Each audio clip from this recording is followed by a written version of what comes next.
Well, hello everybody. I'm Jack, and this is Raw Tropical Living. Thanks for joining me today. I just literally got off the bus about 30 minutes ago from coming back from the city, and it was a different route than I was used to, and it was a longer trip, but wasn't bad. Nothing to complain about, but a little tired. Good to be back at the beach. Definitely more humid, a lot hotter. I was wearing a hoodie when I went out for a walk this morning. I enjoyed it. It gave me a little time, like those times away. Even though I checked my iPhone a few times, it's good to unplug and just kind of have a long drive like that where I clear my head a little bit. Was thinking a little bit. Got a good score at the little market I went to yesterday. This is Arnold Ehret's the Mucusless Diet Healing System. There was a little man in there. He was 77 years old.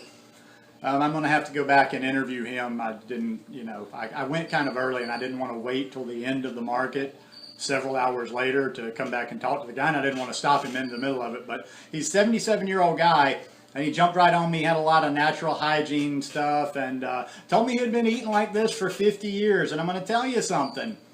Whether he's 100% of a raw vegan or whether he did exactly what he said he had been doing, he was pretty damn spry and bright, and his eyes and just everything about him for 77. So I enjoyed that. I read a good bit of it on the way home, and like I say, I'm not really, people ask, I don't know what I think about the natural hygiene. I take stuff from that. Ehret, I've read his book, Rational Fasting. He's definitely somebody I'm very interested in, and I'm really enjoying this read and learning a lot.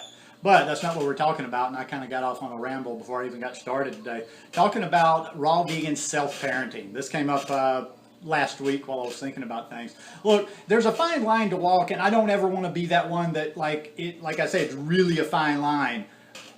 Because on the one hand, all I see online here is just this safety net. Everybody's got safety nets. Everybody's got somebody, oh, it'll be okay, just get right back on the horse. Oh, don't worry about it. There's so much gentleness and so much, I don't know what you would even call it, just mollycoddling, what one of my old high school coaches used to call it. And that's a good thing, because on the other hand, there's people that are just nasty towards others and are constantly telling you, you're doing this the wrong way, what are you, stupid, you can't do this, you can't eat that. So is there something between just basically being useless and you're going to fall off every other week, and you're going to confess, and you're going to get teary-eyed, and all your pals are going to pat you on the back and tell you, but you'll get it, you'll do it, you're just pick yourself right back up.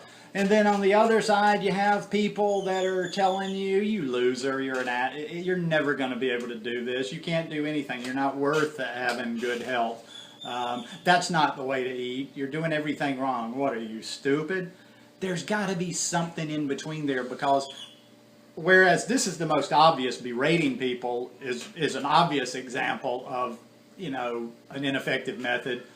The other one, which is not quite as obvious, people tend to think, well, anytime you're being loving towards somebody, kind towards somebody, giving them encouraging words, but are you giving them a safety net? I mean, you know what I'm getting at there? Let's find a balance in between there. And what I think that balance is for each individual to self-parent themselves on their journey, whether it be to be fully raw vegan, whether it's high carb, whether it's just to eat a healthier plant-based lifestyle, whatever it is.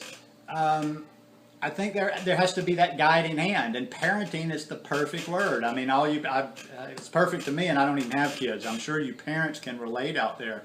Think of it like this. It's like the people on this side that are just constantly, it's nothing but love, love, love and light, climb back up on the horse. I know you've done it 487 times, but let's do it again. That is the permissive parent. That is the parent that lets their child do anything. That's the parent most of us really don't like, because we got to deal with your kids when we're out in public. But it's different when it's with the body. But that is the permissive parent. That's the parent that lets you do everything. That's the parent that doesn't say no to anything.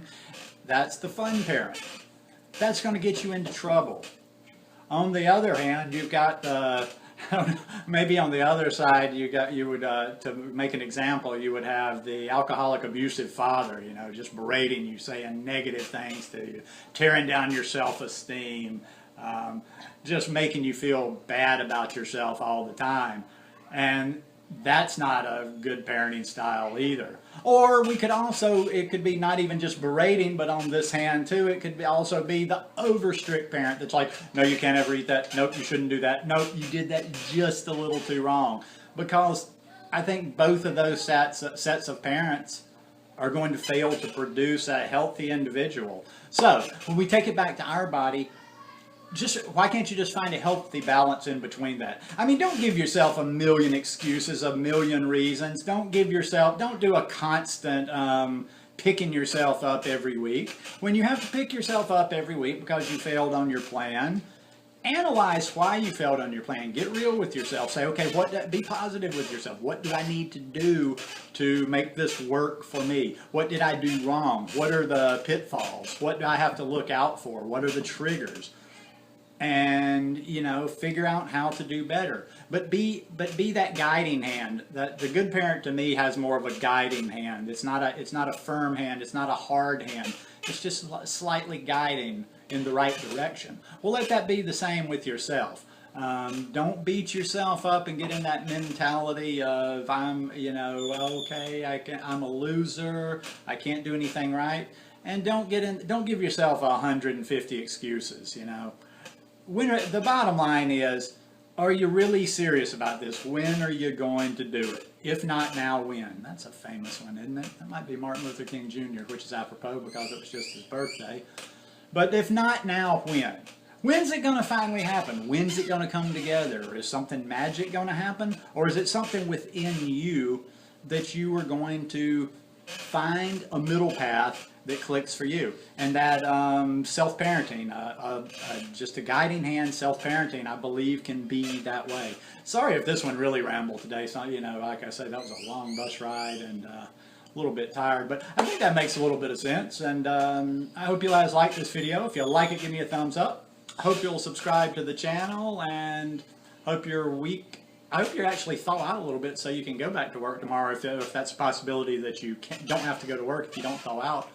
Maybe that's even better. But yeah, I'm back on things after having no overt fats for about 2.5 weeks. I've had fat 3 days in a row. I feel fine, sluggish a little, not even super sluggish. I'm about to go out and walk downtown, buy some food, stretch my legs, maybe go to the beach for sunset, and get right back to it and get back to the work of just getting rid of disease in my body. Anyhow, I'll see you guys tomorrow. Peace.